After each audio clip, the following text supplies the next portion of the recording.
Bonjour, on va corriger l'examen national 2021 pour les élèves de deuxième bac sciences mathématiques, option français. Passons maintenant au sujet. Alors, ici, pour tout entier naturel n, on considère la fonction f indice n définie sur R par f indice n de x égale moins 2 exponentielle de x sur 1 plus exponentielle de x plus nx. Alors c indice n est la courbe représentative de la fonction f. On prendra la norme de i égale la norme de g égale 1 cm. Alors la partie 1, la question 1, on vous demande de calculer la limite de... Alors, on vous demande de calculer la limite de f de x, f indice n de x moins nx, puis interpréter géométriquement le résultat obtenu. Alors,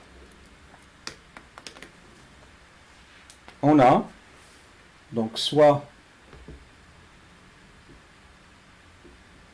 x appartenant à R,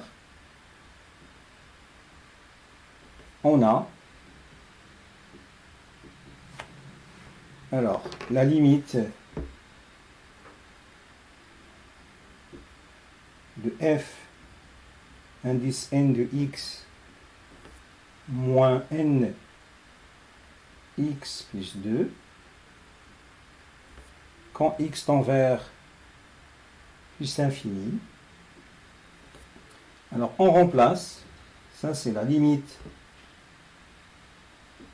lorsque x tend vers plus l'infini de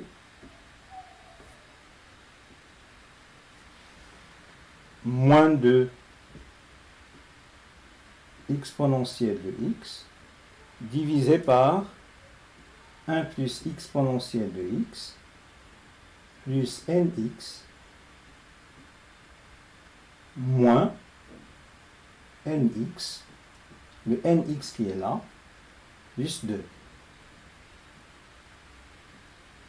Ceci donne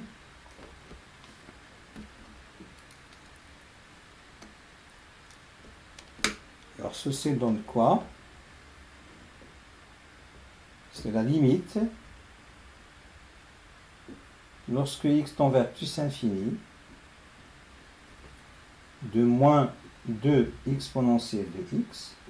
Alors ceci se simplifie avec ça. Alors ici c'est normalement plus 2 fois ça, plus 2 exponentielle de x divisé par 1 plus exponentielle de x. Donc finalement on trouve c'est la limite de 2 divisé par 1 plus exponentielle de x lorsque x tend vers plus l'infini. Alors ceci donne évidemment 0 car la limite de l'exponentielle de x lorsque x tend vers plus l'infini, c'est égal à plus l'infini. Et 2 divisé par plus l'infini, c'est 0. Maintenant, on va passer à l'interprétation géométrique.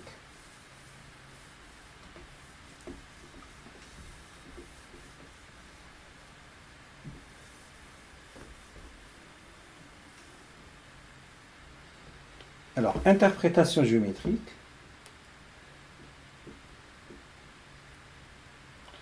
On a montré quoi? On a la limite de f indice n de x moins n de x moins 2, on factorise par moins, lorsque x tend vers... Alors ici, on va déplacer un petit peu.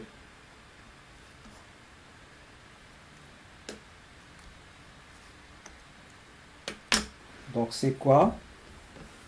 On a montré que ceci c'est plus infini. C'est égal à 0. Donc, la droite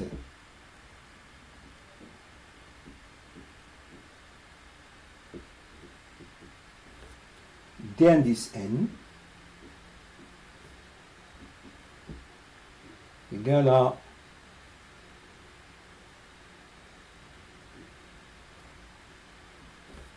nx moins 2, une asymptote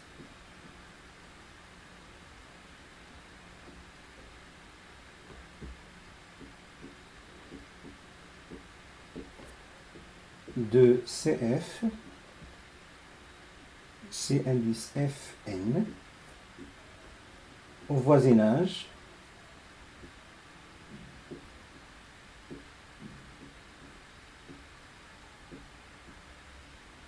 de plus l'infini.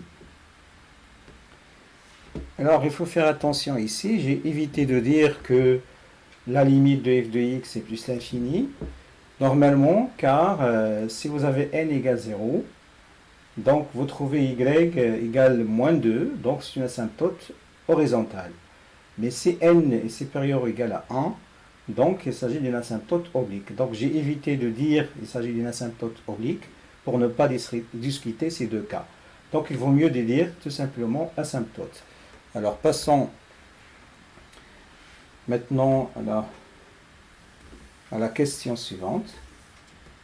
Alors la question suivante,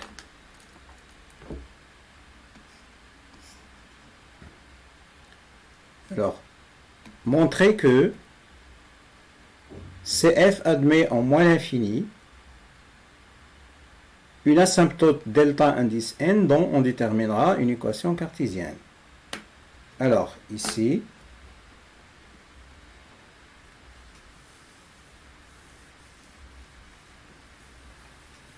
faire attention, on a, donc ça c'est la question B, pardon. Alors je déplace un petit peu.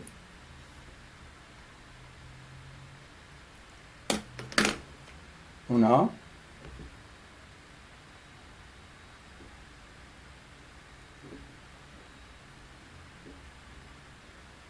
la limite quand x tend vers moins l'infini de f indice n de x, alors moins n de x, c'est égal à la limite lorsque x tend vers moins l'infini de moins 2 exponentielle de x divisé par 1 plus exponentielle de x. Mais on sait que la limite de exponentielle de x c'est égal à moins l'infini lorsque x tend vers... la limite de l'exponentielle de x c'est 0 lorsque x tend vers moins l'infini. Donc ceci, ça donne 0, car la limite de l'exponentielle de x lorsque x tend vers moins l'infini, c'est égal à 0. Donc, la droite delta indice n, qui a pour équation y égale nx, est une asymptote de CF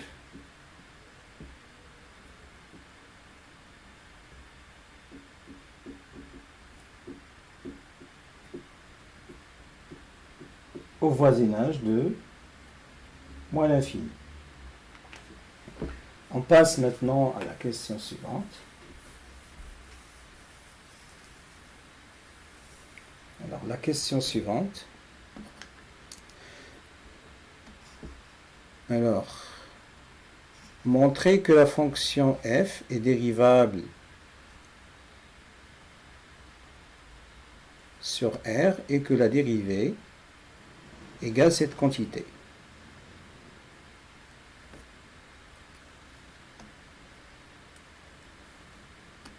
Alors, pour justifier la dérivabilité de la fonction f, donc il faut faire attention. La fonction f, elle s'écrit comme quotient et somme de deux fonctions Donc on va écrire quoi? On a la fonction qui à chaque x associée exponentielle de x est dérivable sur R.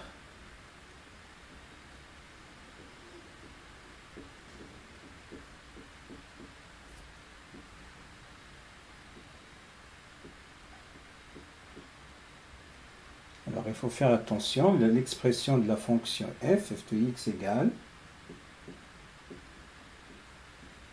moins 2 exponentielle de x, f indice n de x, divisé par 1 plus exponentielle de x, plus nx. Alors, comme la fonction qui à chaque x associée exponentielle de x est dérivable sur R, donc, les deux fonctions,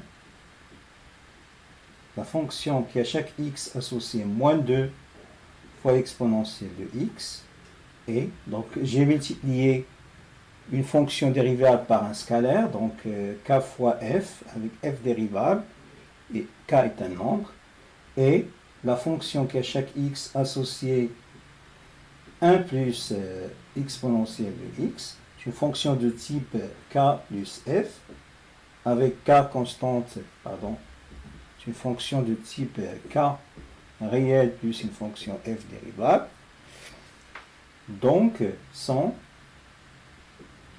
dérivables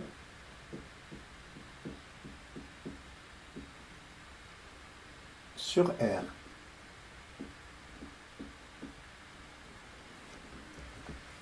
Donc, la fonction qui à chaque x associée moins 2 exponentielle de x divisé par 1 plus exponentielle de x est dérivable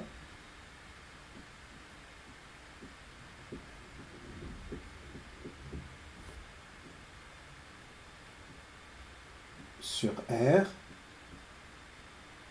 bien sûr, en tant que quotient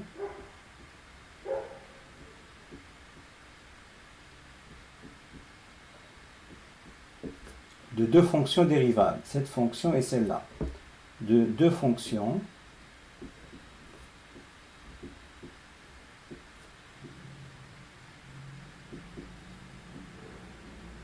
dérivables sur R.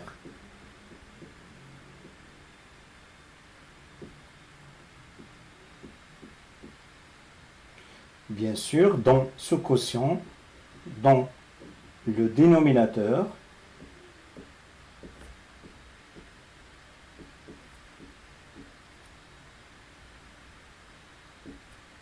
ne s'annule pas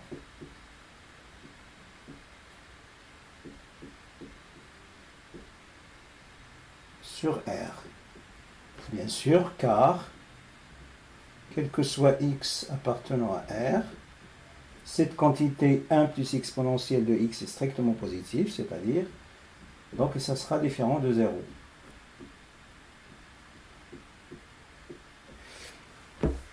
Donc, et comme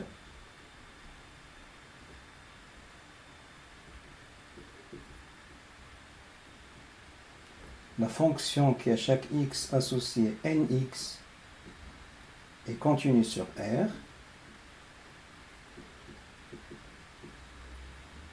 pardon, dérivable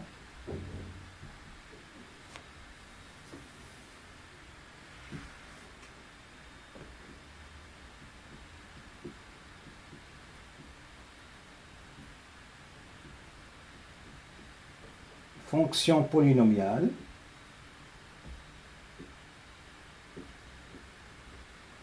donc notre fonction f est dérivable. Alors je vais déplacer un petit peu ici f.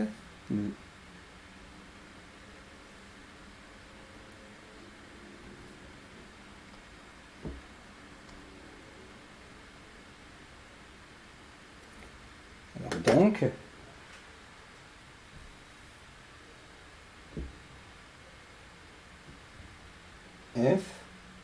dérivable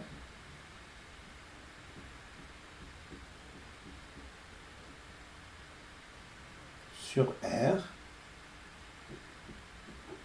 comme, bien sûr, somme de telle fonction.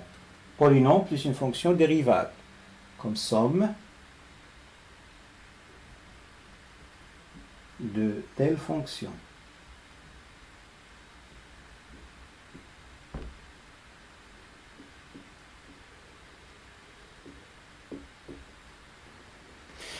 Voilà, on a justifié la dérivabilité de notre fonction.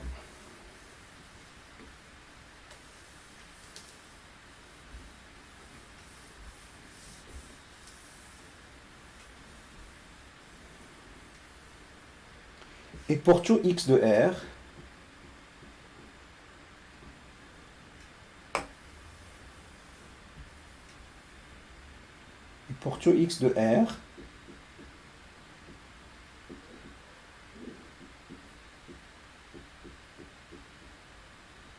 on a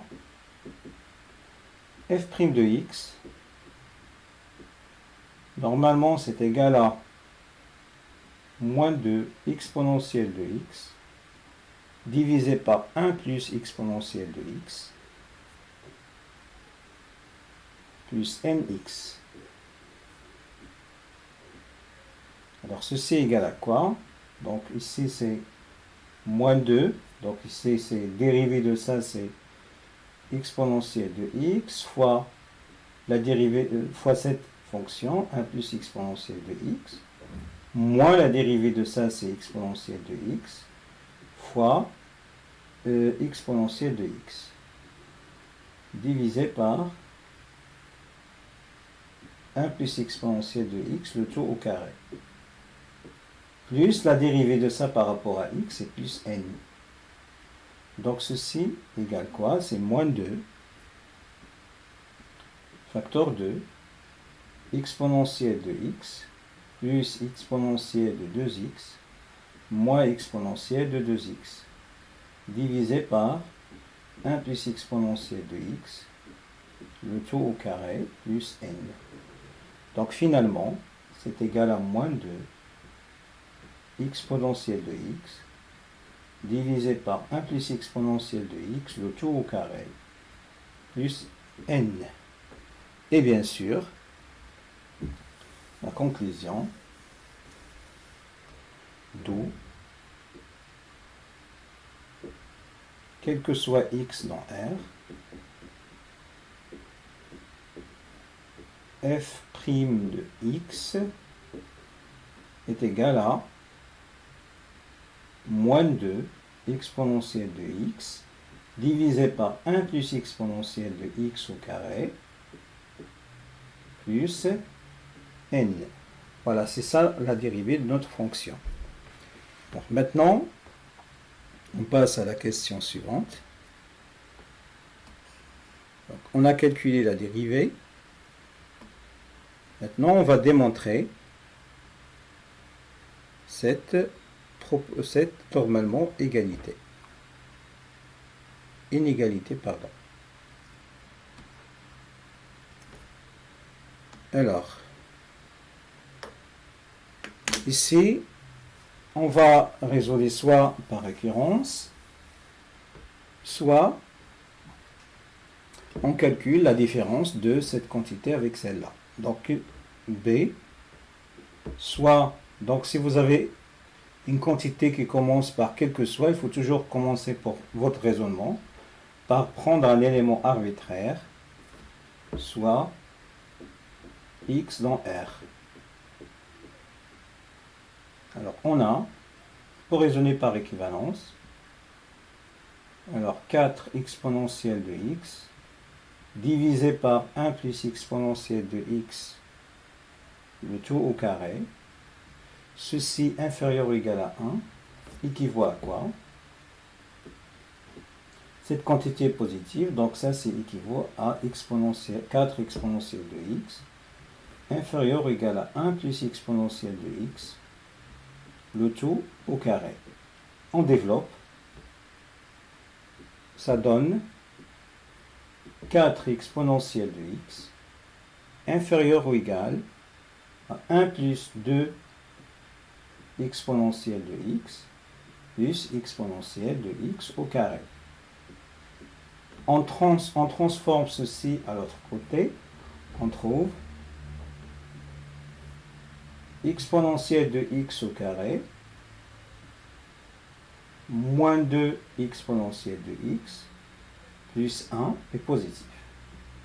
Alors cette quantité, normalement, ce n'est rien d'autre que exponentielle de x moins 1 au carré. Alors, on a montré que cette proposition est équivalente à cette proposition. Et comme cette proposition est vraie pour n'importe quel x dans R, donc cette proposition est toujours vraie. D'où, quel que soit x appartenant à R, 4 exponentielle de x divisé par 1 plus exponentielle de x au carré inférieur ou égal à 1. Alors, il faut faire attention. Donc, pour comparer deux nombres, pour comparer cette quantité et celle-là, en général, on compare leur différence. Donc, on peut utiliser une autre méthode. Méthode 2.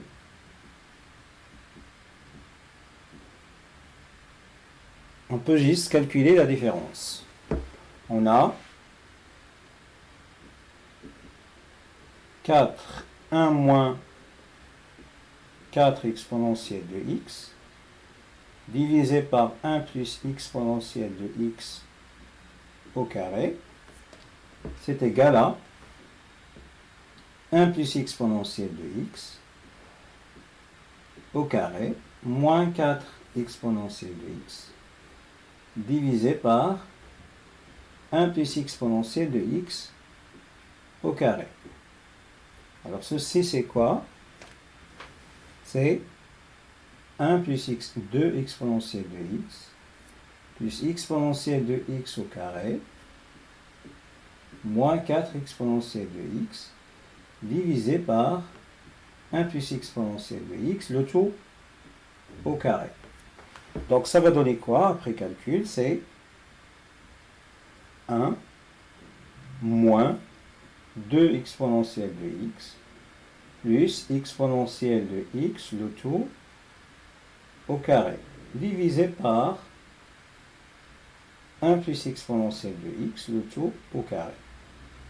Alors cette quantité c'est quoi? C'est 1 moins exponentielle de x, le tout au carré, divisé par 1 plus exponentielle de x, le tout au carré. Donc cette quantité est supérieure ou égale à 0.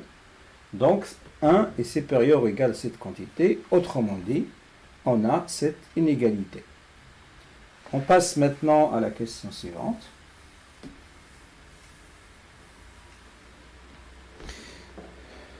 Alors, la question suivante. En déduire les variations de f indice n sur R, bien sûr, on va distinguer deux cas. Premier cas, n égale 0. Alors, si n égale 0,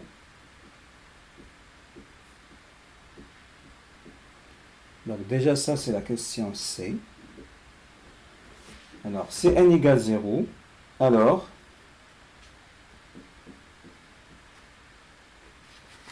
f indice n, indice 0 pardon, de x, c'est moins 2 exponentielle de x divisé par 1 plus exponentielle de x, le tout au carré. Cette quantité, bien sûr, est évidemment négative.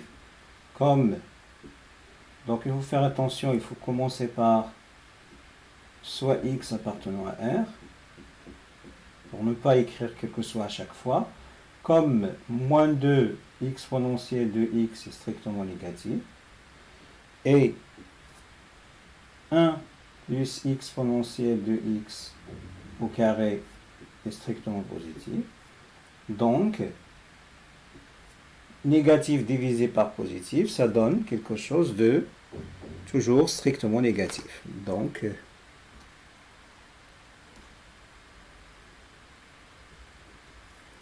voilà.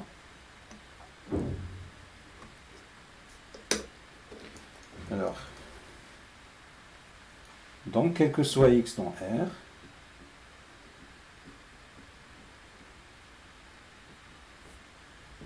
f' 0 de x est strictement négatif. Donc, f indice 0 est strictement décroissante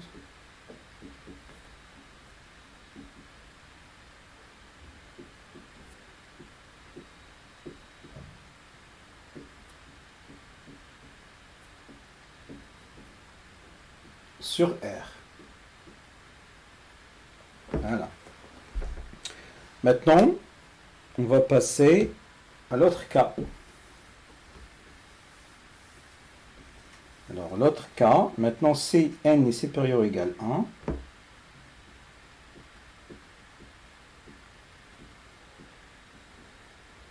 alors, f indice n' de x, c'est égal à moins 2 exponentielle de x divisé par 1 plus exponentielle de x au carré. Alors, moins plus n. Alors, si on factorise ici par 1 demi, ou bien, donc,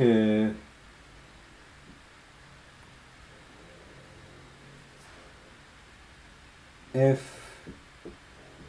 de x est égal à, alors on va factoriser par 1 demi, facteur de moins 4 exponentielle de x divisé par 1 plus exponentielle au carré. Alors ici, il faut multiplier par 2. Donc pour pouvoir utiliser la question précédente, on va écrire ici 1 moins 4 exponentielle de x divisé par 1 plus exponentielle de x au carré. Et bien sûr, on va retrancher le 1 qu'on a ajouté ici, moins 1. Or, on a quoi? Or, on a 1 moins 4 exponentielle de x sur 1 plus exponentielle de x au carré est positive, car on a cette quantité est inférieure ou égale à 1, donc 1 moins ça est positif. Et 2 fois n supérieur ou égal, vu que n est supérieur ou égal à 1, donc ça c'est supérieur ou égal à, donc si on multiplie par 2, ici ça donne 2. Donc si on retranche moins 1 ici, donc moins 1 c'est supérieur ou égal à 2 moins 1, c'est 1 qui est strictement positif. Donc une quantité qui est strictement positive, supérieure ou égale à 0, plus une quantité qui est strictement positive, ça donne une quantité qui est strictement positive. Donc, quel que soit x dans R,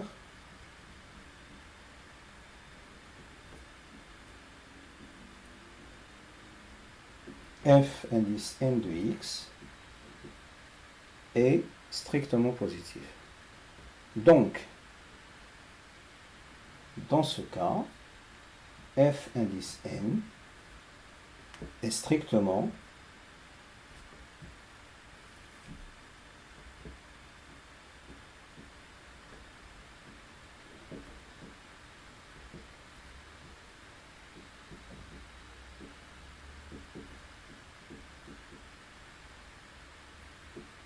croissante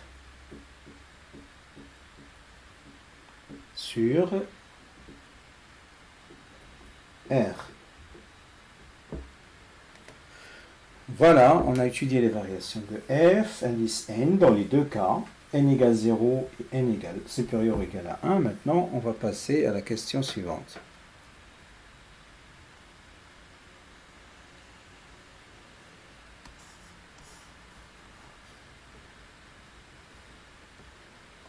Alors, dans la question suivante, ici, on vous demande de déterminer l'équation de la tangente. Voilà, de la tangente à la courbe CF au point I d'indice 0. Alors, on a la fonction f indice n est dérivable sur R.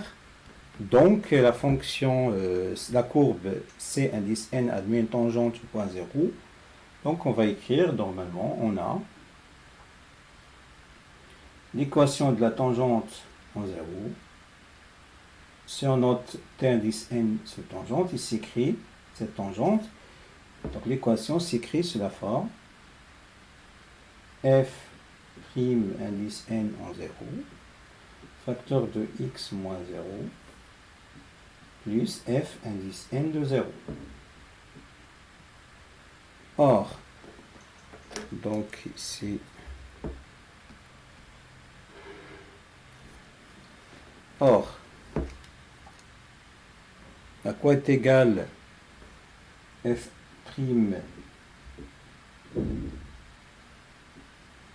de 0? Donc c'est égal, on remplace directement dans la dérivée, c'est moins 2 exponentielle de 0 divisé par 1 plus exponentielle de 0 au carré plus n. Donc finalement, on trouve n moins 1 sur 2. Et f indice n de 0, on remplace dans la fonction, on trouve moins 2 exponentielle de 0 divisé par 1 plus exponentielle de 0 plus n fois 0, puisque x est égal à 0. Donc finalement, on trouve ce c égale moins 1. Donc, d'où l'équation de la tangente s'écrit sous la forme y égale n moins 1 demi fois x moins 1. Voilà, c'est ça l'équation de la tangente au point I d'abscisse 0.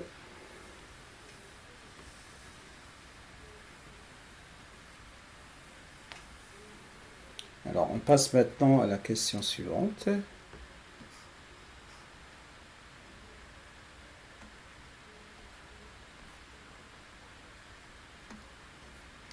Alors,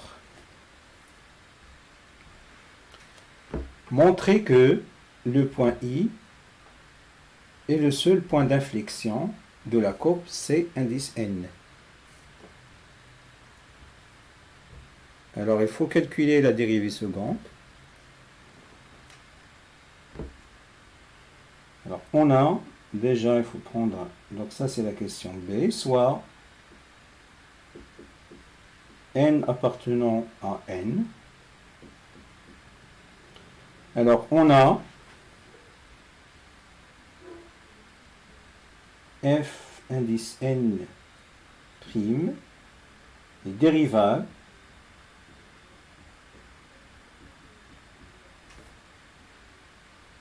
sur R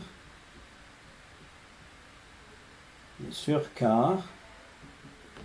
Alors, l'expression de la fonction f' de x, c'était quoi?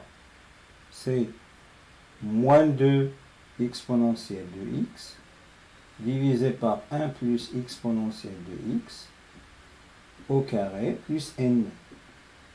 Ça, c'est une constante. Donc, il suffit de justifier la dérivabilité de cette fonction. Car la fonction qui a chaque x associé moins 2 exponentielle de x est dérivable sur R.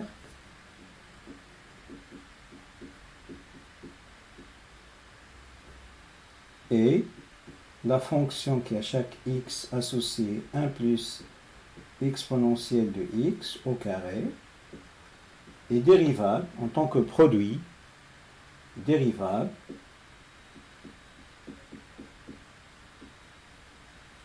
sur R,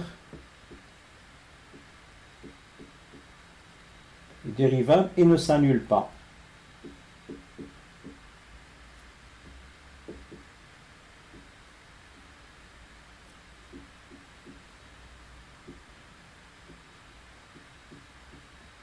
Sur R.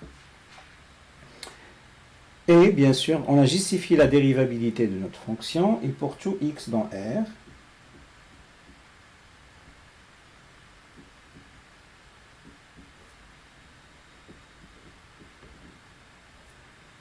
on a, alors, on va calculer maintenant la dérivée seconde. Alors, la dérivée seconde, c'est quoi? C'est la dérivée de la dérivée,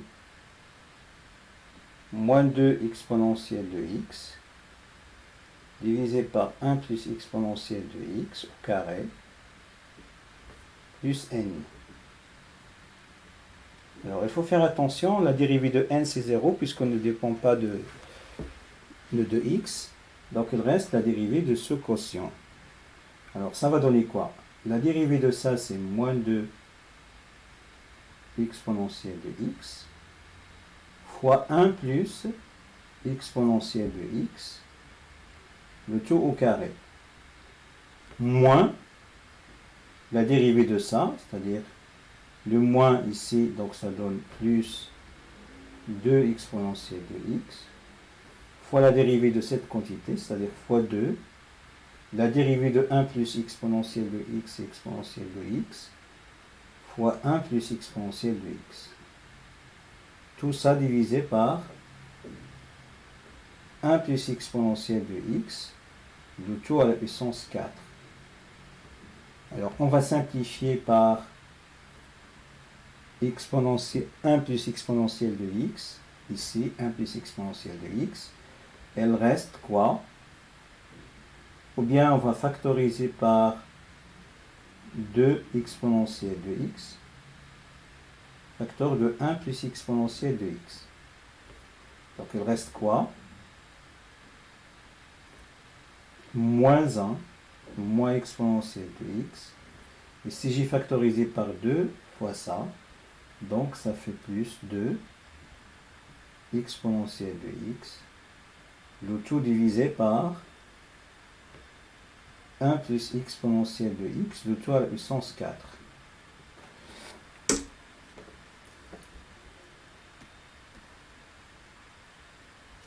Alors finalement, on trouve quoi? On trouve que on simplifie 1 plus exponentielle de x avec ça, donc il reste 2 exponentielle de x, facteur 2, alors e à la puissance x, moins 1, divisé par 1 plus exponentielle de x, le tout à la puissance 3.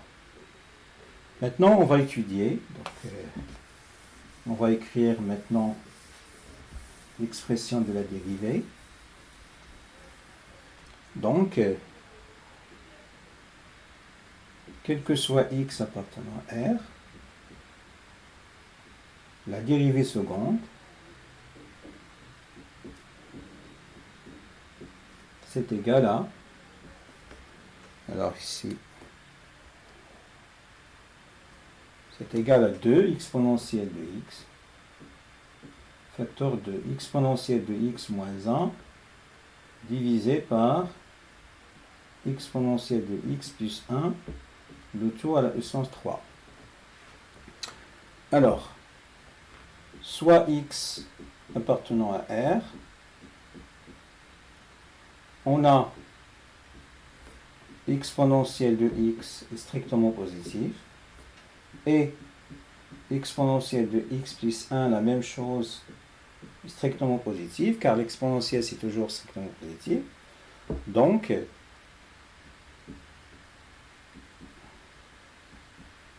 est du sin de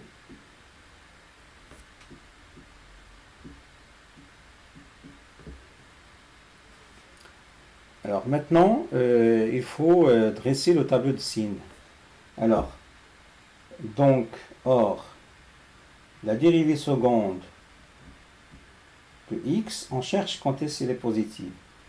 Puisque normalement, cette quantité a le même signe que cette quantité, donc ceci équivaut à dire que cette quantité est positive. Alors, ceci équivaut à quoi? Ceci équivaut à dire que l'exponentielle de x est supérieure ou égale à 1, en passant à log, donc x supérieur ou égal à log de 1 qui est égal à 0. Donc, conclusion, on va maintenant dresser le tableau de signes. Tout. Qu'est-ce qu'on a montré? On a montré que la dérivée seconde,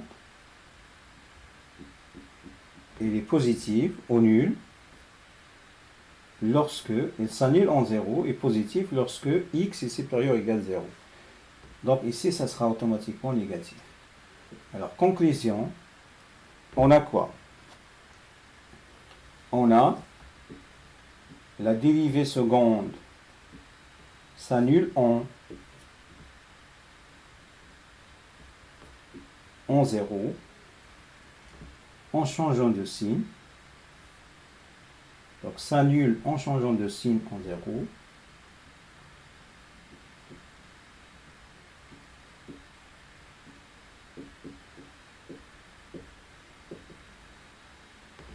Au voisinage de 0.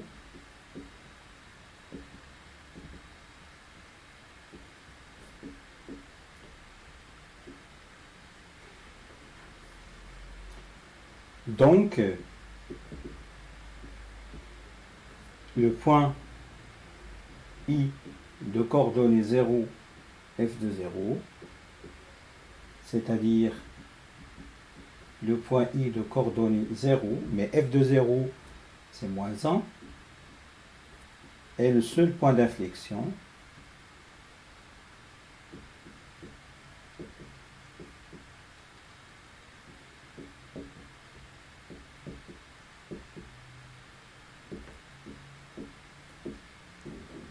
de C de F. Voilà, on passe à une autre question.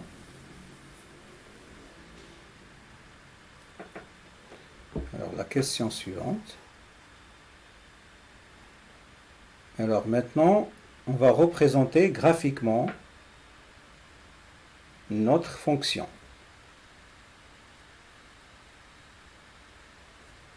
Alors, traçons un repère. Donc,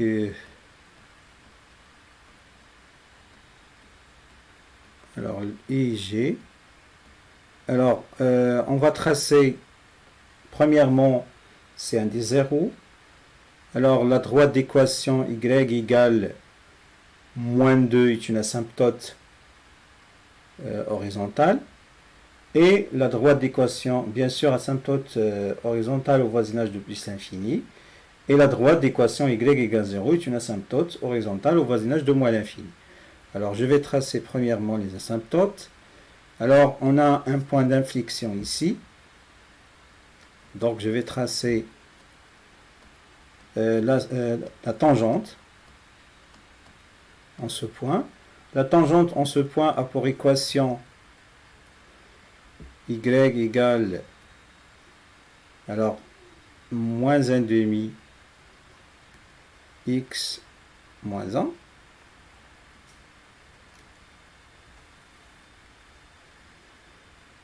Alors, je continue.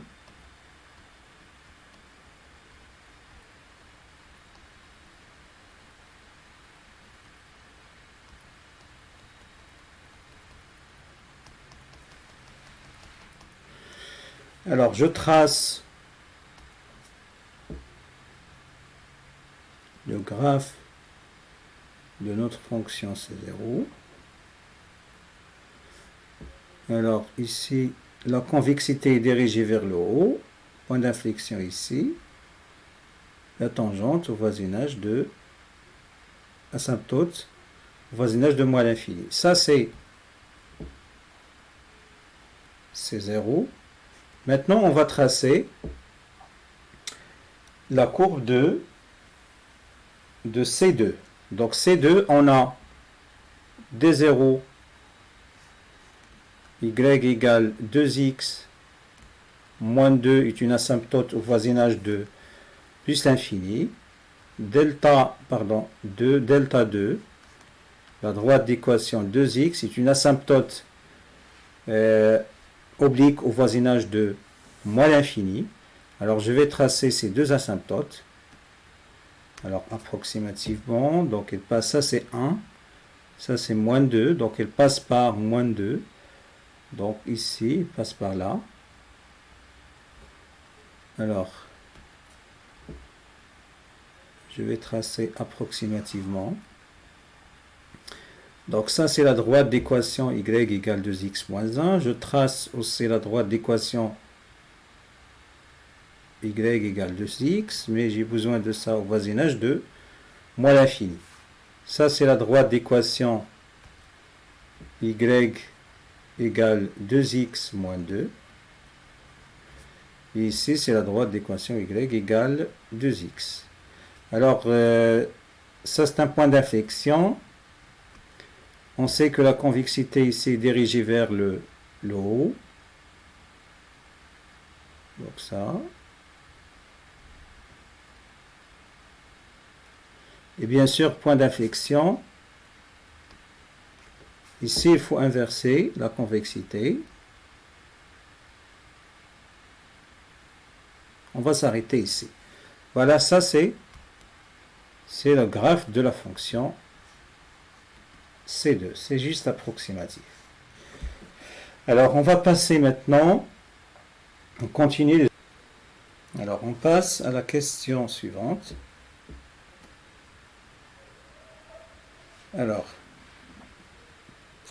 dans la question 5a, alors ici, pour t strictement positif, on pose A de t, l'aire du domaine du plan délimité par C indice n et les droites d'équation y égale nx moins 2 et x égale 0 et x égale t. Alors, calculer A de t pour t strictement positif. Alors, on a quoi? On a A de t, c'est égal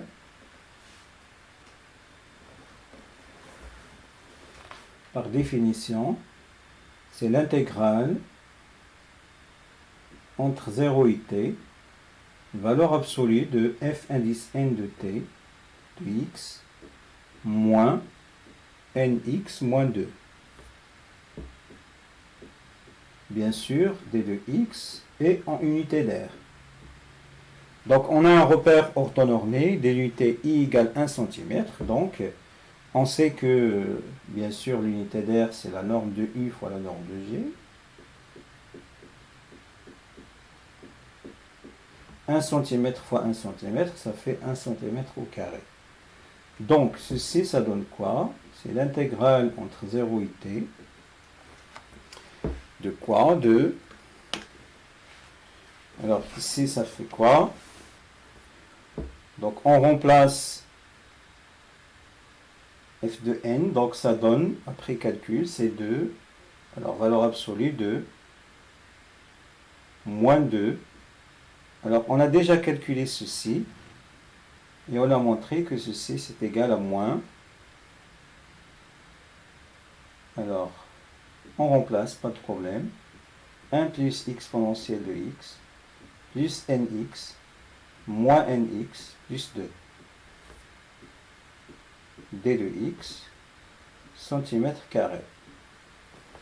Alors, ceci donne quoi? C'est l'intégrale entre 0 et t, valeur absolue de quoi? Donc ça se simplifie, avec ça, il reste 2 fois ça. Donc c'est moins 2 exponentielle de x, plus 2 plus 2 exponentielle de x. Ou bien on va lisser. Oui. Alors, donc on va calculer ceci. Donc c'est 1 plus exponentielle de x d de x centimètre carré. Alors, ceci, ça donne quoi? Alors, il reste quoi ici? Ça se simplifie avec ça. Il reste 2 sur... Alors, normalement, ça donne quoi ici? Ça donne...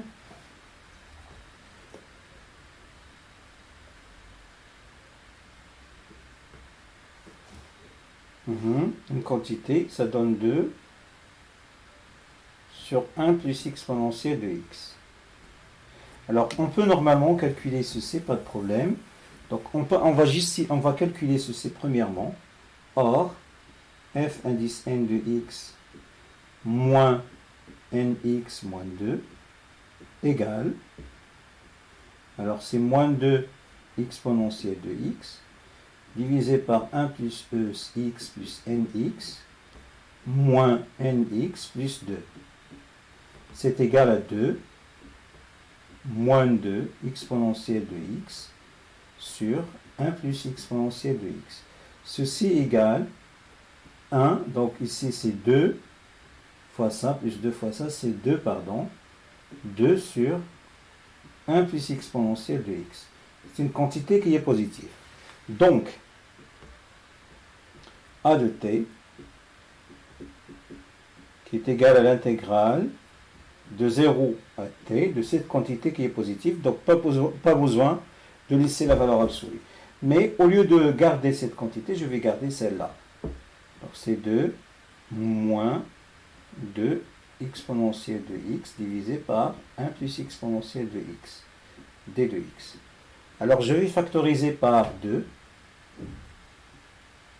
l'intégrale entre 0 et t de 1 moins e à la puissance x divisé par e à la puissance x plus 1. Alors, mais il faut faire attention. Une primitive, tout ça c'est en centimètres carrés. Alors ça donne quoi? Donc une primitive c'est 2 fois, une primitive de 1 c'est x, mais une primitive de ça c'est 1 plus exponentielle de 1 prime. Donc une primitive c'est moins ln de valeur absolue de EX plus 1, mais EX plus 1 c'est positif, pas besoin de mettre la valeur absolue. Ceci en centimètres carrés. Donc finalement, ça donne 2 facteurs de quoi? T moins ln de 1 plus E à la puissance T. Donc, voilà. On remplace par 0. C'est 0. 0. Donc, moins ln de 2.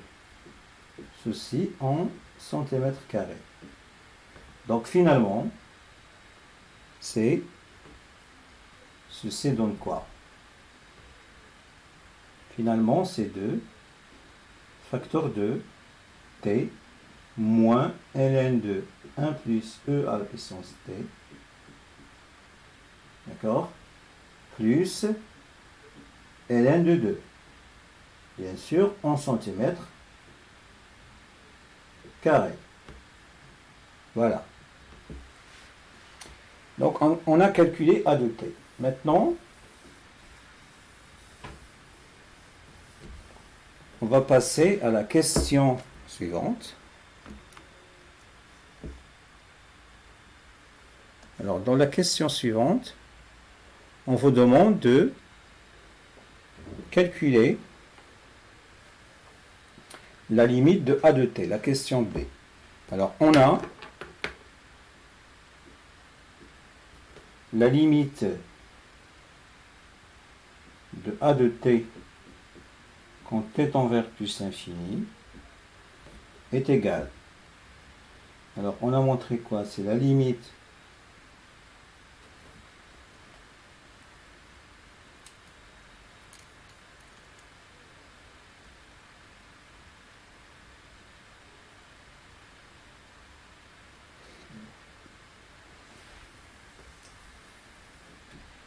Alors, on a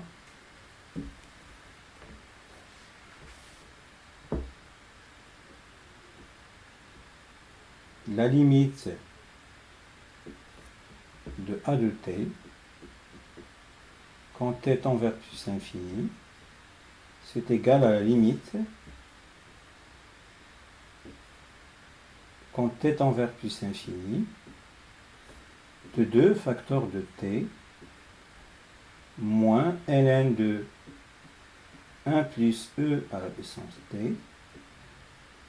Alors si on développe le 2,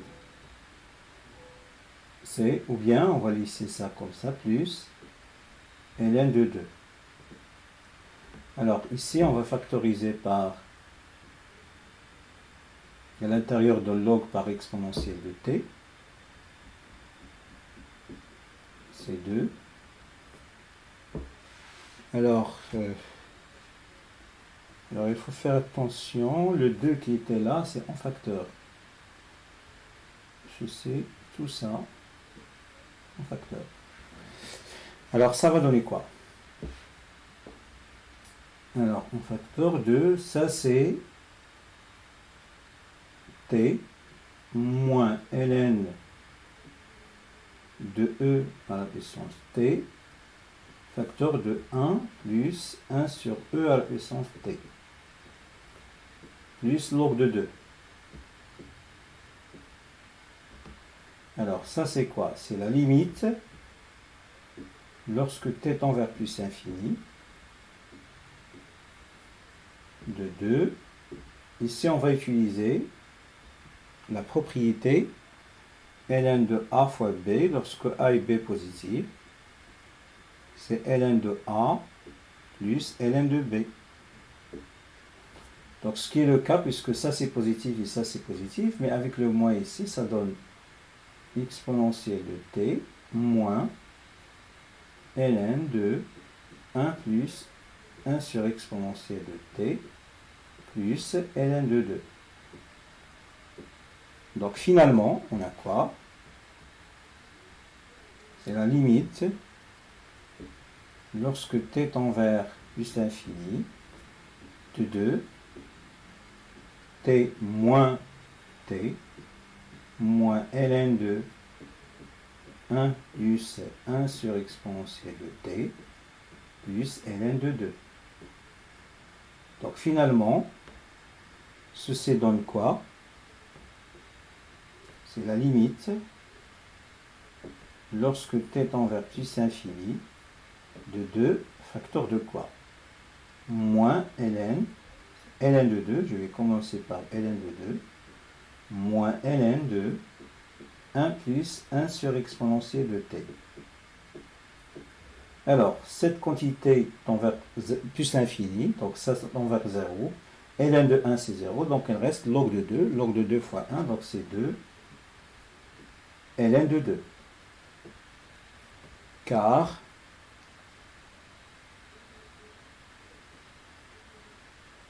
la limite de l'exponentielle de t en plus infini, c'est égal à 0. Plus infini, pardon.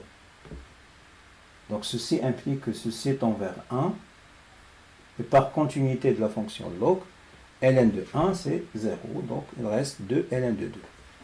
Voilà, on a fini. Maintenant on va passer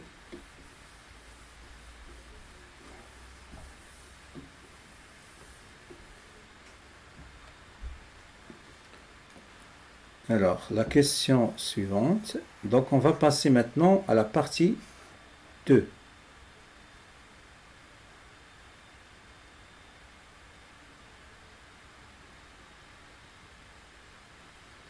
Alors dans la partie 2, on considère une suite UN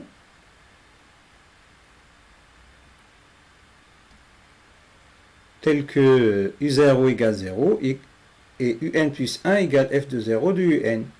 Montrer que l'équation f indice 0 de x égale x admet une solution unique alpha dans R. Alors on va utiliser le théorème de la bijection.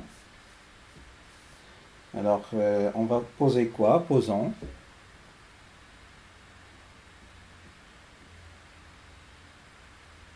g de x égale f indice 0 de x moins x. Alors ici, on va étudier la continuité de G et ainsi la monotonie de G, la stricte monotonie pour pouvoir appliquer le théorème de la bijection. Alors, on a quoi? Alors, il faut faire attention. La fonction f0 est strictement décroissante, on a déjà démontré ça.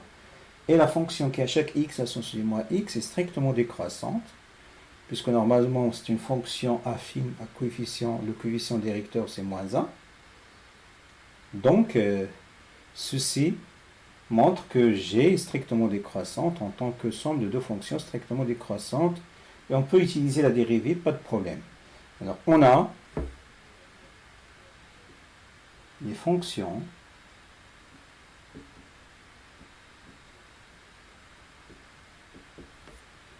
f0 et la fonction qui à chaque x associée moins x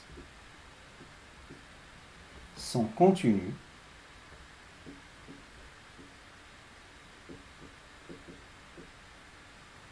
puisque ça il s'agit d'un polynôme. f0 elle est dérivable, donc en particulier continue.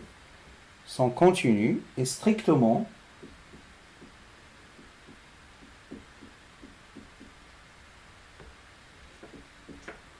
monotone. Strictement, il faut dire, strictement décroissante.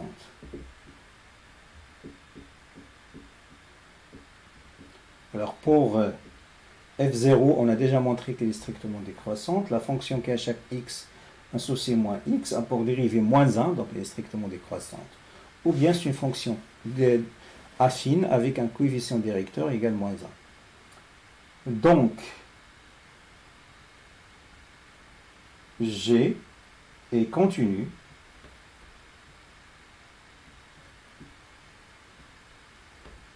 et alors il faut ici dire sur quel intervalle l'équation sur R. Donc, G est continu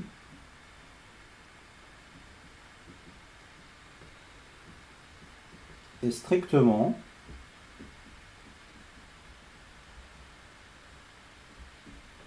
décroissante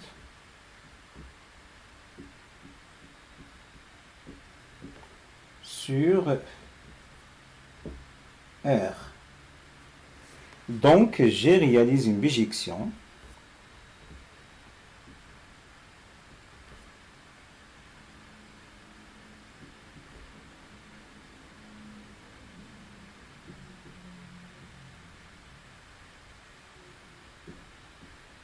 de R vers G de R qui est égal à G de moins l'infini plus l'infini. Alors G de moins l'infini plus l'infini, vu que la fonction G est décroissante, c'est la limite de G de x en moins l'infini, la limite de G de x en plus l'infini. Alors, ceci c'est égal à quoi? Alors il faut faire attention, f0 admet la droite d'équation y égale 0 comme asymptote horizontale au voisinage de piste infinie. Donc ça c'est 0. Alors,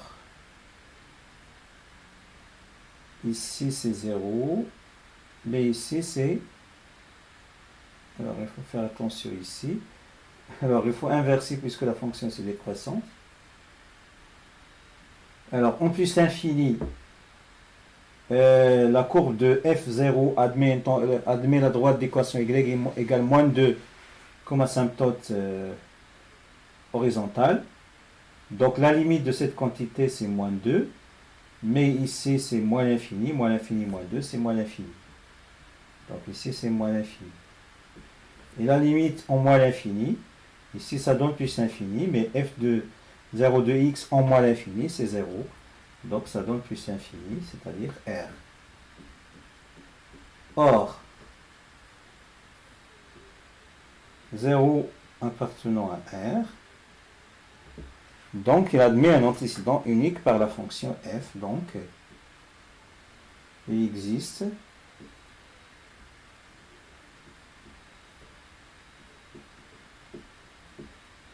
un unique réel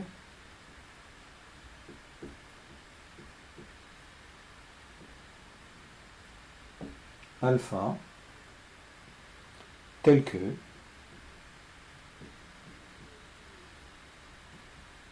chez de alpha égale 0, c'est-à-dire f0 de alpha égale alpha. Donc l'équation f indice 0 de x égale x admet une solution unique dans R. Donc on passe maintenant à la question suivante.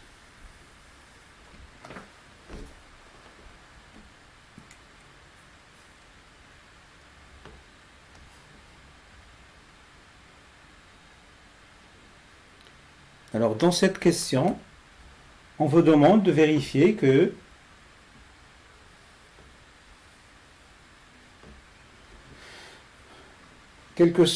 montrer que quel que soit x dans R, f' de 0 de x est inférieur ou égal à 1 demi. Alors, on a quoi? On a déjà calculé f' de 0.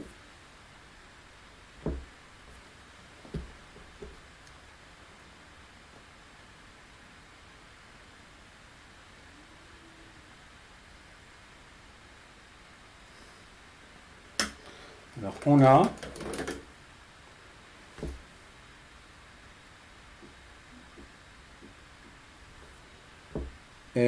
quel que soit, alors, soit, donc je vais prendre soit x appartenant à R. Alors, on a f'0 de x, c'est égal à moins 2 exponentielle de x divisé par 1 plus exponentielle de x, le tout au carré. Donc, la valeur absolue de f'0 de x est égale à 2 exponentielle de x divisé par 1 exponentielle de x au carré. Car cette quantité est négative. Donc ça c'est positif, ça c'est positif, et c'est fait d'éliminer le moins.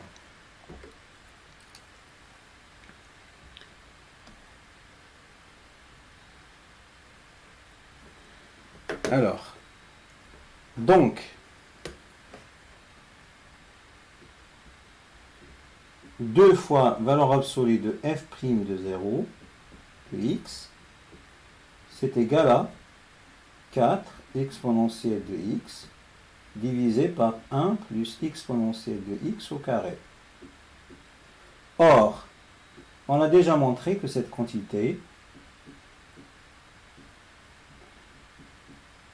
est inférieure ou égale à 1. Donc, 2 fois f' de x, c'est inférieur ou égal à 1. D'où la valeur absolue de f' de 0 de f' de x indice 0 est inférieure ou égale à 1 demi. D'où, quel que soit x dans R, on a f' de 0, c'est inférieur ou égal à 1 demi. Voilà.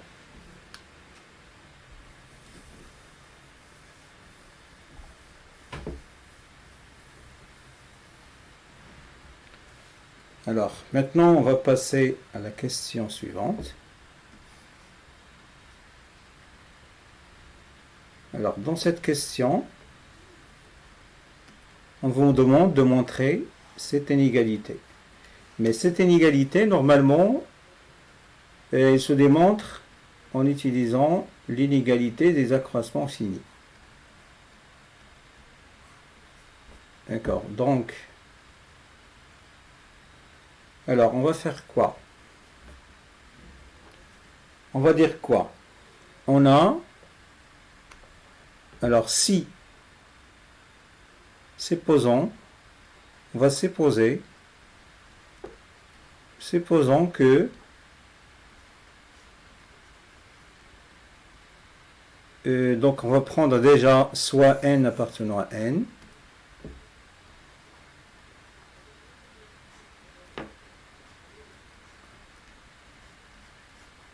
Donc on va prendre un n dans n. Donc supposons que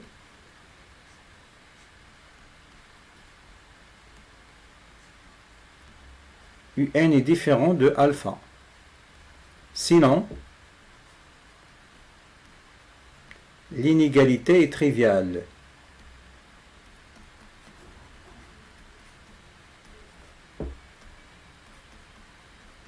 Évidente. Pourquoi? Car si un égale alpha, alors un plus 1 normalement c'est f de un, f0 de un, c'est-à-dire c'est f0 de alpha. On sait que f0 de alpha c'est alpha. Donc ici on trouve alpha moins alpha inférieur ou égal à 1 demi fois alpha moins alpha qui est vrai. Donc si un égale alpha, l'inégalité est vraie. Donc maintenant on va supposer que n est différent de alpha. Alors, on a f indice 0. On a f indice 0, il est continu sur l'intervalle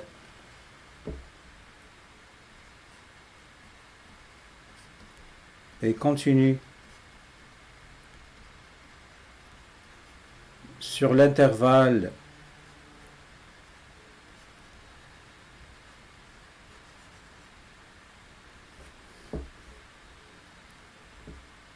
fermé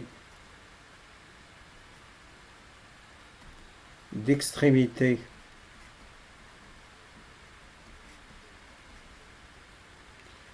un et alpha est dérivable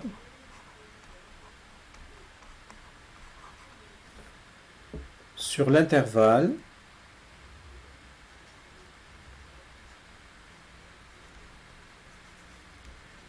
ouvert d'extrémité un et alpha. Alors il faut faire attention si par exemple vous avez un alpha, c'est ça l'intervalle, supposons que n est strictement inférieur à alpha. Alors si n égale alpha, ça c'est l'ensemble vide, donc cet intervalle n'existe pas. Alors c'est pour cette raison on a discuté le cas ici n égale alpha, donc à part. Alors maintenant, donc dérivable sur l'intervalle l'extrémité n et alpha, et comme quel que soit x dans R, f' de 0 en valeur absolue ici inférieure ou égale à 1. Donc, d'après l'inégalité des accroissements finis,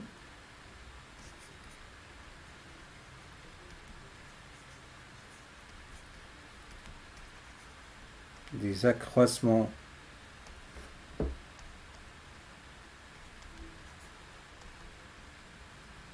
finis, on a, quel que soit n appartenant à n, donc on va écrire juste l'inégalité puisqu'on a déjà fixé le n. On a f indice 0 de n moins f indice 0 de alpha, c'est inférieur ou égal à 1 demi un moins alpha. Or, f indice 0 de alpha, c'est alpha, puisque alpha, c'est solution de l'équation f indice 0 de x égale x. Et un plus 1 égale f2 indice 0 de un. Donc, ça c'est un plus 1. Ça c'est alpha. Inférieur ou égal à 1 demi. Un moins alpha. Donc, ce qu'il fallait démontrer, ceci pour n'importe quel n dans n. Voilà ce qu'on cherche à démontrer.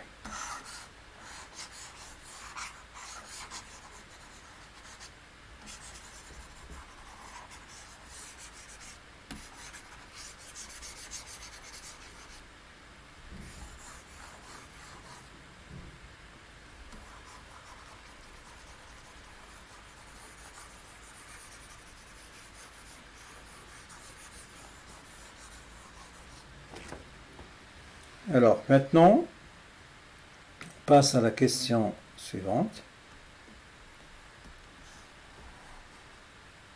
Alors, on déduire que,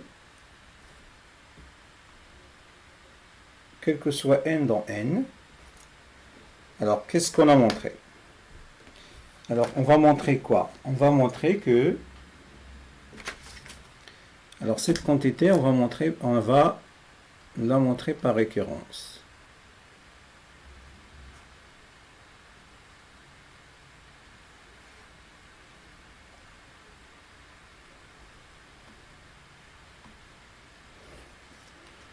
Alors, on va démontrer ceci par récurrence.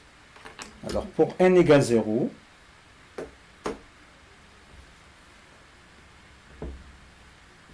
alors on a U0 égale 0.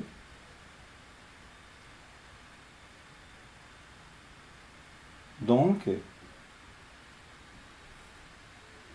U0 moins alpha, c'est égal à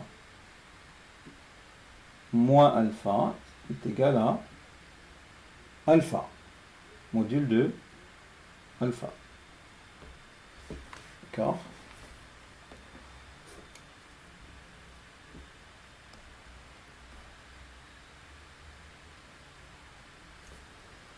Alors, et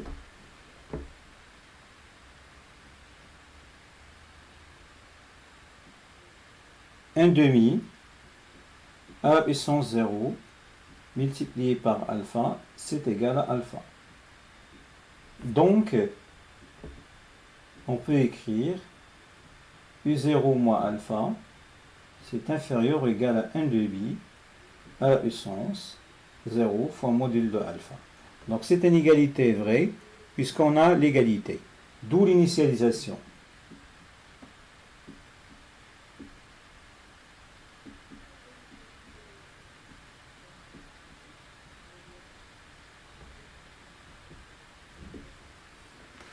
Alors maintenant, soit n appartenant à n,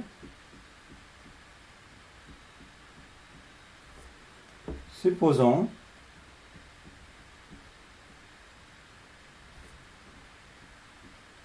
que un moins alpha est inférieur ou égal à 1 sur 2 à la puissance n fois module de alpha, et montrons que un plus 1 moins alpha, c'est inférieur ou égal à 1 demi à la puissance n plus 1 fois module de alpha. Alors, on a, d'après l'hypothèse de l'équivalence, celle-là, moins alpha est inférieur ou égal à 1 demi fois module de alpha. Donc, à la puissance n, pardon. Donc, 1 demi, on multiplie par 1 demi ici, un moins alpha est inférieur ou égal à 1 demi fois 1 sur 2 à la puissance n fois module de alpha. Donc, 1 demi, un moins alpha, c'est inférieur ou égal à 1 sur 2 à la puissance n plus 1. Donc ici, ça c'est à la puissance 1. Donc c'est n plus 1 fois module de alpha. Or, on a d'après une question précédente que un plus 1 moins alpha, c'est inférieur ou égal à 1 demi fois un moins alpha. Alors, cette quantité est inférieure à celle-là d'après une question précédente, et cette quantité, qui est la même chose que cette quantité, est inférieure ou égale à ça. Donc ça inférieur ou égal à ça, et ça inférieur ou égal à ça. Donc,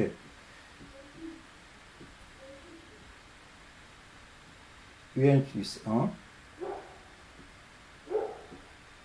est inférieur ou égal à 1 sur 2 à la puissance n plus 1 fois module de alpha. Donc, d'après le principe de récurrence, quel que soit n appartenant à n, un moins alpha, c'est inférieur ou égal à 1 sur 2 à la puissance n fois module de alpha. Ainsi, on a démontré cette inégalité par récurrence.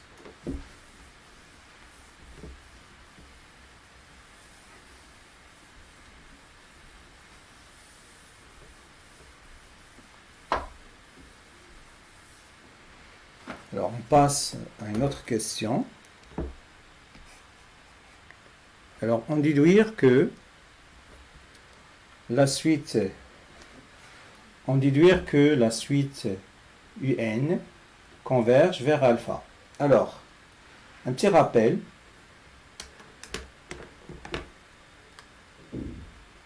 Alors, rappel.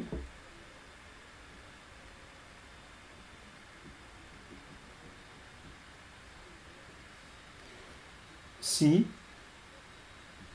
on a un moins L inférieur ou égal à Vn, et Vn a pour limite L, limite de Vn égale 0,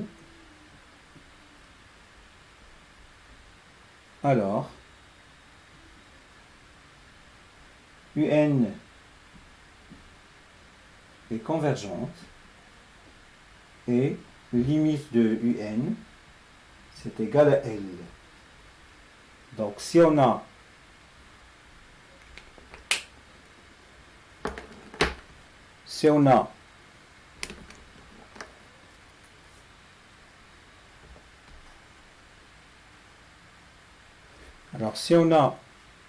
un, valeur absolue de n moins L inférieure à une suite qui tend vers 0, automatiquement la suite un est convergente et tend vers L. Donc on va maintenant appliquer ceci à notre suite. Alors on a, quel que soit n appartenant à n, un moins alpha est inférieur ou égal à 1 demi à la puissance n fois valeur absolue de alpha. Or, la limite de 1 sur 2 à la puissance n fois valeur absolue de alpha, c'est égal à 0. Donc la suite un convergente et converge vers alpha. Donc, un est convergente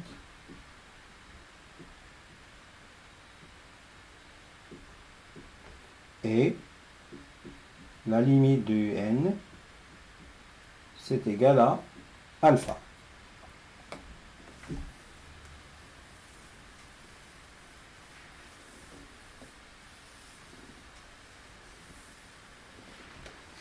Alors on va passer maintenant à la partie suivante.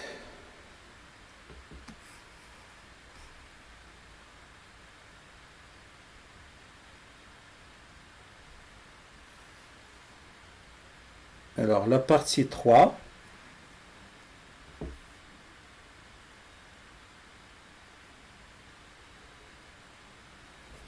Alors, dans la partie 3, on va supposer que... Alors, supposons, montrer que... On va supposer que n est supérieur ou égal à 2 ici. Montrer que pour tout n supérieur ou égal à 2, il existe un unique x indice n, solution de l'équation f indice n de x égale 0. Alors, on va utiliser encore une fois le théorème de la bijection. Alors, qu'est-ce qu'il dit le théorème de la bijection? Alors, on a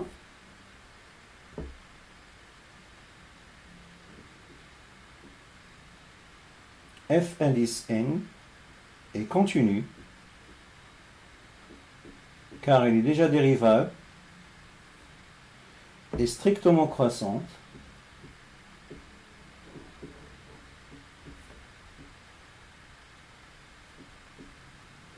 Alors, elle est strictement croissante. On a déjà démontré ceci, puisque n est supérieur ou égal à 2, donc en particulier, elle est supérieure ou égal à 1. On a montré que la suite f indice n est décroissante lorsque n égale 0. Donc, elle est strictement croissante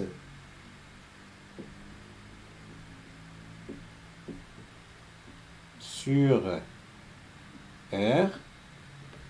Donc, f indice n réalise une bijection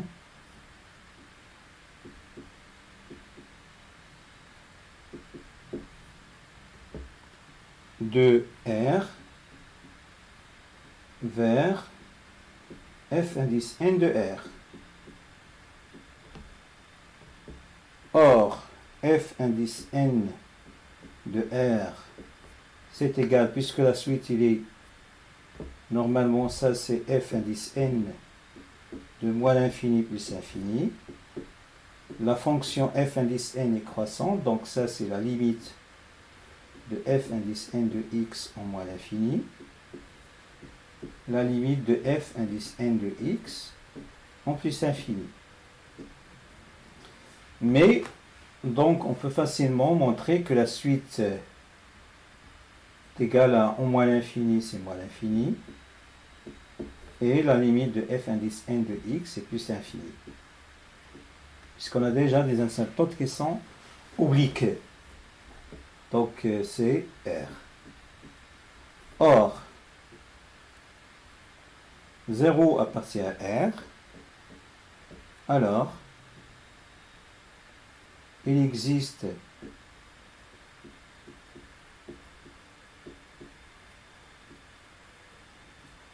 un unique réel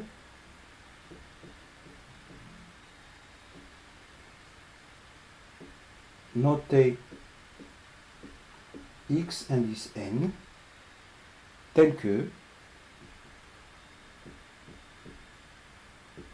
f indice n de x égale 0, c'est-à-dire solution de l'équation f indice n de x égale 0. Alors, on passe maintenant à la question suivante.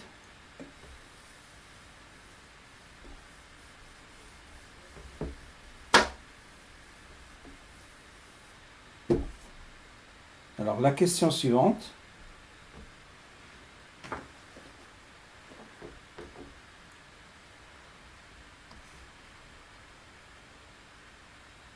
Alors, dans cette question, on vous demande de montrer que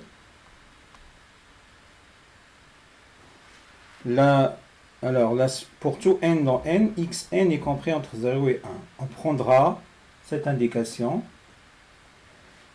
Alors, on a, donc il suffit de vérifier que le produit f de 0, f indice n de 0 fois f indice n de 1 est négatif.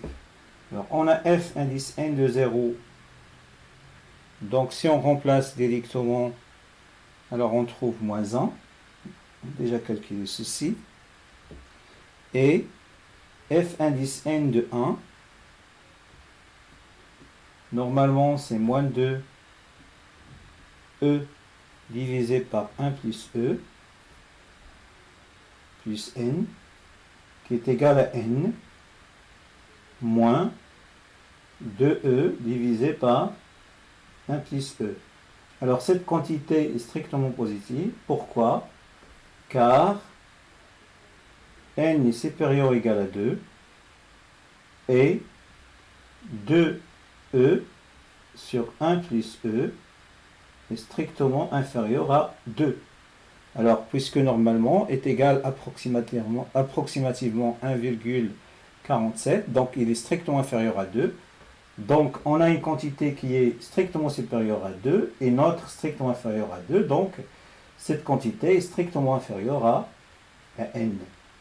Donc, ce qui veut dire que n moins 16 c'est strictement positif. Alors, on peut écrire, donc on peut ne pas utiliser ceci, donc on peut écrire, ça c'est quoi? C'est n moins, alors ça c'est 2 moins, moins 2 sur 1 plus e. Alors ça c'est quoi? Alors 2 plus e moins 2, donc c'est ça. 2e, voilà. Donc finalement, ça donne n moins 2 plus 2 divisé par 1 plus e. Alors ça, c'est supérieur ou égal à 0. Et ça, c'est strictement supérieur à 0. Donc ça, c'est strictement supérieur à 0. Donc on peut on peut ne pas utiliser cette indication donnée ici. Donc, qu'est-ce qu'on a montré? Ça, c'est positif. Donc, f de n de 0 fois f indice n de 1 est strictement négatif. Donc, d'après le théorème des accroissements finis, d'après le théorème des valeurs intermédiaires, TVI, donc alpha x indice n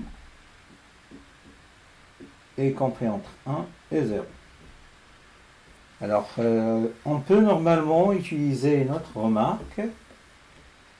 Donc, on peut utiliser le fait que on a moins 1 est strictement inférieur à 0, qui est strictement inférieur à, voilà, à cette quantité qui est positive. Ça, c'est f moins 1. Ça, c'est f indice n de 1.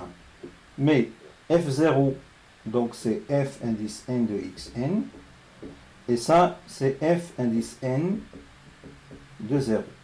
Et comme f indice n est strictement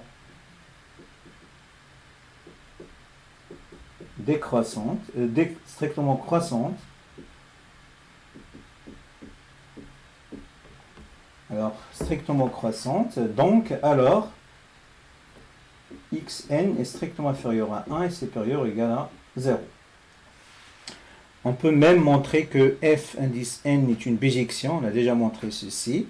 Comme il est une bijection, donc f indice n moins 1 est aussi strictement croissante. Si on introduit ici f indice n moins 1 à ça, donc il reste 0. f moins 1 de ça, il reste xn. f moins 1 de f indice n de 1, il reste 1. Donc, on peut utiliser ce raisonnement. Mais le théorème des valeurs intermédiaires, ça c'est fait. Ça c'est fait. Alors, maintenant, donc, on vous demande de montrer quoi? Montrer que pour tout n dans n, f indice n plus 1 de xn, c'est strictement positif. Alors, on a f indice n plus 1 de xn, c'est égal à quoi? Par définition, alors c'est quoi? C'est moins 2 exponentielle de xn divisé par 1 plus exponentielle de xn plus n plus 1. Alors, au lieu de n, je mets n plus 1 fois x. Alors, si on développe ceci, c'est moins 2 xn divisé par 1 plus exponentielle, pardon, ici c'est exponentielle de xn, plus n fois x, plus pardon, ici c'est xn, plus xn. Alors ça c'est quoi? Ce n'est rien d'autre que f indice n de xn plus xn. Or, xn est une solution de l'équation f indice n de x égale 0, donc ça c'est 0 plus xn, qui est égal à xn. Alors ici, il faut fixer déjà, il faut fixer un n, soit n supérieur ou égal 2.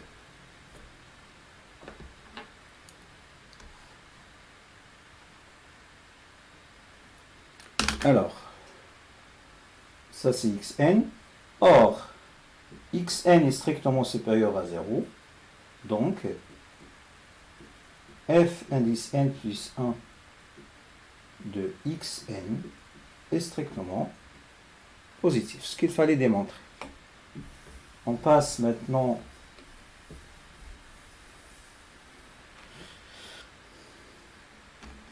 à l'autre question. Alors, on déduire que la suite xn est strictement décroissante. Alors, qu'est-ce qu'on a montré? Alors, on a quoi? On a, déjà il faut prendre un n supérieur ou égal à 2.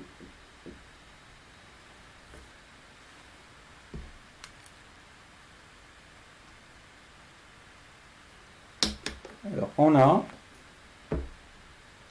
f indice n plus 1 de xn est positif. Et f indice n de xn, c'est égal à 0. Donc, f indice n plus 1 de x, n, c'est strictement supérieur à f indice n de xn. Or,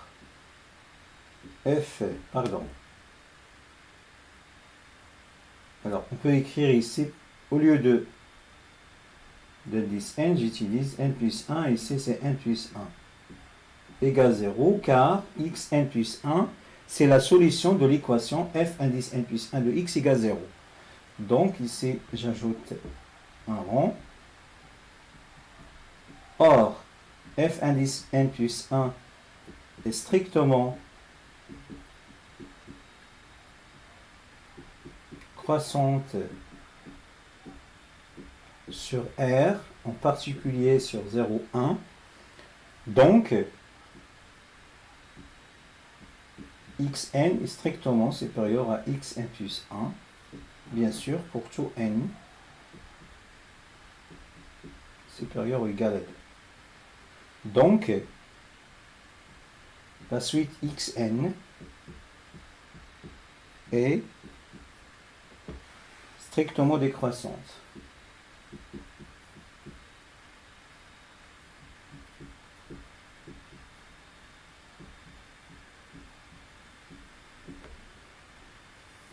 Alors, on passe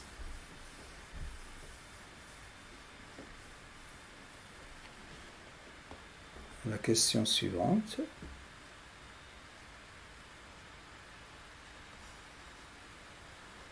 Alors, on déduire que la suite UN est convergente. Alors, pour que la suite UN est convergente, on a xn est décroissante et minorée par 0.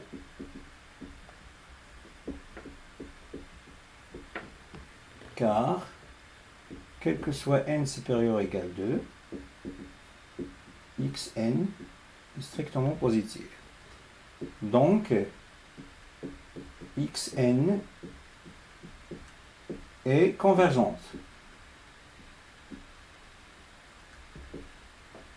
D'après le théorème de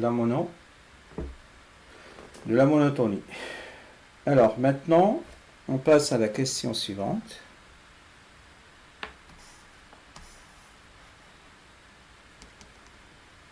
Alors, dans la question suivante, on vous demande de montrer que la suite UN elle est comprise entre 1 sur n et cette quantité qui est là. Alors, ici, on va utiliser le fait que xn est solution de f indice n de x égale 0. Alors, on a quoi? Alors, on a f indice n de x, n, c'est égal à quoi? C'est égal à moins 2 exponentielle de xn divisé par 1 plus exponentielle de xn plus n xn. Ceci égale 0. D'où n xn est égal à 2 exponentielle de xn divisé par 1 plus exponentielle de xn. Mais ceci c'est quoi? Ce n'est rien d'autre que moins f indice 0 de xn. Alors, on a la suite xn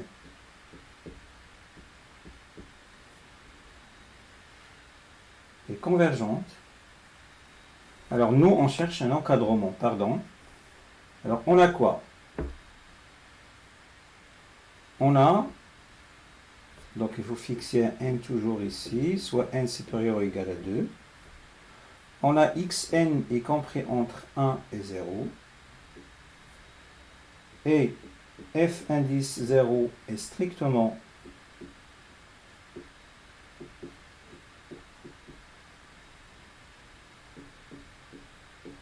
décroissante.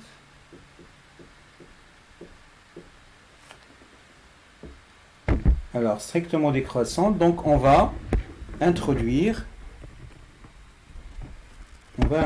la fonction f indice 0, donc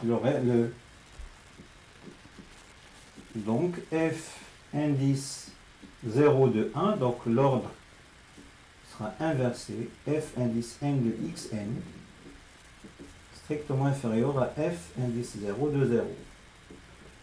Donc si on multiplie par moins, donc moins f indice n de xn est strictement inférieur à moins f de 0 de 1 moins f de 0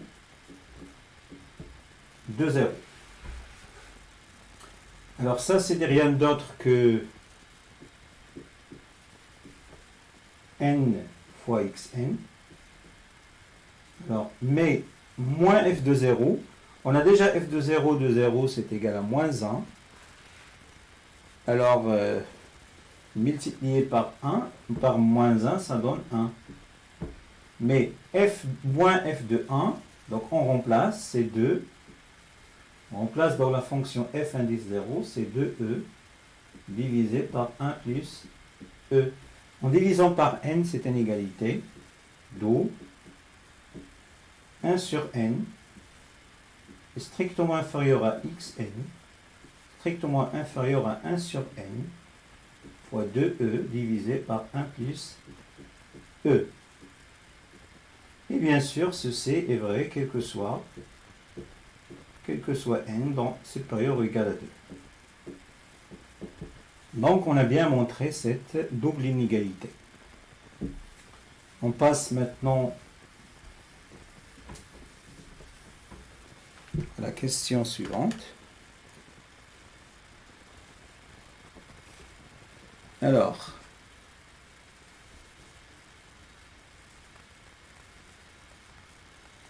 on déduire que la limite de xn. Alors, qu'est-ce qu'on a montré? Donc, on va utiliser l'encadrement précédent. On a utilisé quoi? On a démontré que on a quoi? On a, quel que soit n supérieur ou égal 2, xn est compris entre 1 sur n inférieur à 1 sur n fois 2e sur 1 plus e, et la limite de 1 sur n égale la limite de en plus infini de 1 sur n de e sur 1 plus e égale 0. Donc par les critères de comparaison ou bien par le théorème de gendarme, donc xn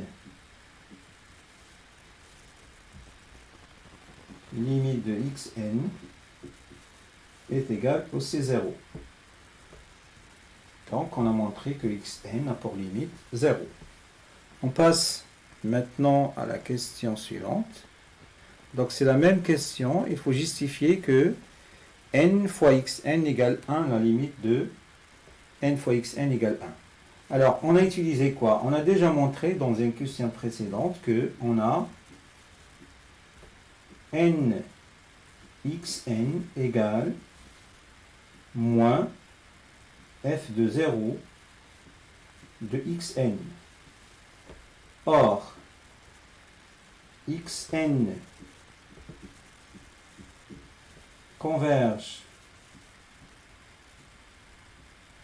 vers 0 et comme f indice 0 est dérivable sur R, en particulier il est continu, et on sait que si vous avez une fonction continue et lorsqu'on l'a multipliée par un réel, donc elle reste continue. Si k est un réel, f est une fonction continue, donc k fois f est continu. Alors si on a f de 0, il est continu, lorsqu'on multiplie par moins 1, ça reste continu. Et f moins f de 0 est continu sur R, donc en particulier, est continu en 0. Donc, la limite, d'après un théorème de cours, donc il y a une propriété qui dit que si vous avez une suite Vn qui s'écrit comme f indice f de un, et si un est convergente c'est envers L, et si f est continu en L, donc la limite de Vn, c'est f de L. Donc on va utiliser cette propriété de cours. Donc, on a quoi? On a la limite.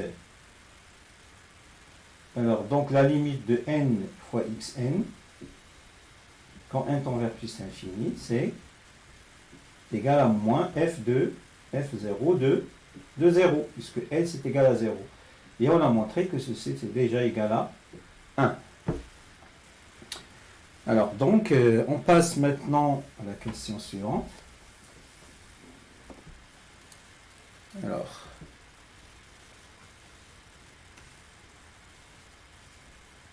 la dernière question.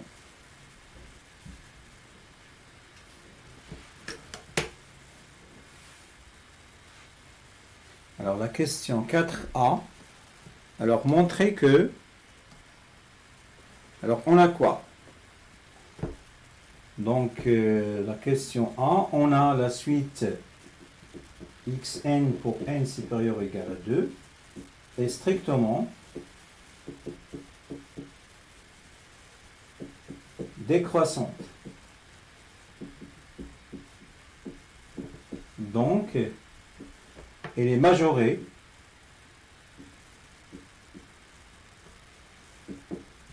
par son premier terme.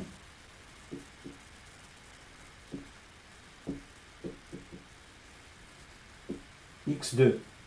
Donc, quel que soit n supérieur ou égal à 2, xn est inférieur ou égal à x2. Ou bien, on prend n supérieur ou égal à 2, le fait que xn est décroissante, ça change l'inégalité, c'est x2. On passe maintenant à la question suivante. Alors, dans cette question, on a quoi? Donc, il faut prendre déjà un n soit n supérieur ou égal à 2. On a xn strictement positif est inférieur ou égal à x2. Donc, 0 est strictement inférieur à xn à la puissance n. Alors, 0 est strictement inférieur à x indice n à la puissance n, inférieur ou égal à x2 à la puissance n. Or, il faut faire attention, la limite de x2 c'est un réel, ne dépend pas de n, est égal combien? C'est 0. Car on va utiliser la limite de q à la puissance n, normalement qui est égal à 0 lorsque q est compris entre 1 et moins 1. Nous, on a x2 est compris entre 1 et 0, donc en particulier entre moins 1 et 1. Donc, par gendarme, donc par comparaison, ou bien on dit par critère de convergence. Donc, directement, la limite de x indice n à la puissance n, c'est 0 lorsque n tend vers plus infini. Donc, voilà, c'est la fin de l'exercice numéro 1. Donc, l'exercice 2 et 3 seront traités dans une autre partie, dans une autre vidéo. Merci pour votre attention et au revoir.